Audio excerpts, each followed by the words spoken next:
evening, I'm Michaela Goose, and you are watching ntTV's online report. Now, with the increase of COVID-19 cases, universities across the country are taking their classes online to limit student contact. However, with classes beginning in the next few weeks, there is starting to be a trend between Greek life and the rise in COVID cases on campus. Around 2 weeks ago, UNT Sigma Chi posted this picture on their Instagram. The pictures received criticism on Twitter, with many students raising their concern about Greek life and COVID safety on campus. Now, Zach Shirley, the university director for fraternity and sorority life at UNT, said that Interfraternity Council and Greek life do not regulate off-campus events, but are following what UNT puts out about COVID safety. According to the report from LA Times, a COVID outbreak at the University of Southern California's fraternity row left at least 40 infected. Shirley hopes that UNT will not escalate to that level, also mentioning that though students do have a right to assemble, Greek life hopes that students will make the right decisions.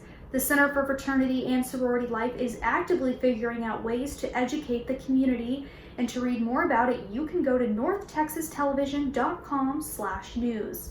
Now, as coronavirus cases continue to soar around the nation, one of the biggest questions on everybody's mind is what our future looks like and what a return to normalcy will look like.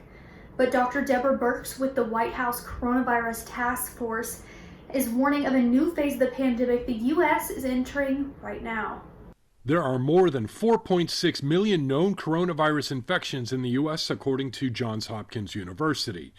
That accounts for more than a quarter of the cases worldwide. We are constantly having to remind people that they may be tired of the virus, but the virus is certainly not tired of us. Not only is the virus not tired of the U.S., we are in a new phase. Dr. Deborah Birx with the White House's Coronavirus Task Force says COVID-19 is more widespread now compared to earlier this year. No matter where you live in America, you need to wear a mask and socially distance, do the personal hygiene pieces. The Centers for Disease Control and Prevention's new forecast predicts nearly 20,000 more COVID-related deaths by August 22nd. That breaks down to close to 1,000 deaths per day between now and then. We haven't controlled this virus in a serious way. We're seeing rises in a lot of states, and now we're talking about reopening schools and colleges in the midst of that, which I think is just going to compound our problems significantly.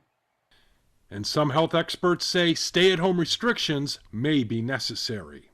More serious measures need to be taken in order to flatten the curve, to bring back a phrase that we used widely months ago, but don't use so much now. I'm John Lawrence reporting. Now, in the U.S. alone, over 4 million cases have been confirmed, and that percentage is only growing. Now, the school year may be about to start, and many schools are finding ways to deal with the pandemic, but Mexico is going online. Esteban Moctezuma, the Mexican Minister of Public Education, announced that the school year would start with distance learning. The Mexican government has been in contact with television networks in order to broadcast educational programs to millions of students across the nation. The majority of households in Mexico do have a television set, but for those who don't, students will be able to take classes through the radio as well. Mexico has the third highest death rate with COVID-19, and Moctezuma felt as though it was not safe for children to be back in classrooms just yet. And Dwayne "The Rock" Johnson is teaming up with a business partner to buy the XFL for $15 million after they declared bankruptcy. The XFL filed for bankruptcy in April due to COVID-19 and having to end its season early. The XFL is a football league that is supposed to be an alternative to the NFL and create some healthy competition. The courts still have to approve the bankruptcy claims, and nothing has been finalized yet.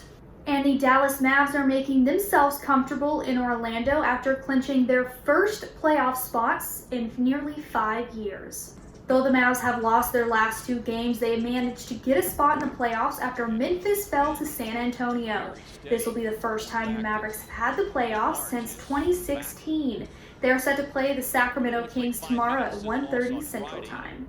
And on Sunday, the 2 astronauts safely aboard this historic SpaceX, Robert Behnken and Douglas Hurley, splashed down into the Gulf of Mexico. Behnken and Hurley were the first astronauts sent into orbit by NASA in 9 years. The 2 embarked on a historic 2-month orbit on the first commercially developed spacecraft.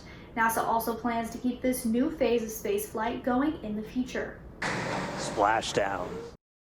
We are entering a new era of human spaceflight where NASA is no longer the purchaser, owner, and operator of all the hardware. We are going to be a customer, one customer of many customers in a very robust commercial marketplace for human spaceflight to low Earth orbit. But we also want to have numerous providers that are competing against each other on cost and innovation and safety, driving down costs and increasing access to space in a way that's never been seen before. The 2 were in orbit and made a 63-day stop at the space station before returning back to Earth. And President Trump has threatened to ban the Chinese video sharing app TikTok. I set a date of around September 15th, at which point it's going to be out of business in the United States. But if somebody, and whether it's Microsoft or somebody else, buys it, that'll be interesting. The app is used primarily by teenagers and celebrities to make short viral videos. However, there are growing concerns about the app's privacy policy and the Chinese government's access to American citizens' private information.